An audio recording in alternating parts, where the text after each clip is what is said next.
بهترین فیلم‌های ایرانی درباره تجاوز. 1.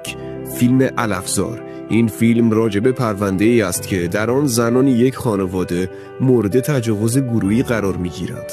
این فیلم بر اساس داستان واقعی ساخته شد. 2. ابلق. داستان فیلم ابلق در محله فقیرنشین به نام زورآباد شکل می‌گیرد و حول محور راحله و همسرش علی می‌چرخد. 3. خانه دختر.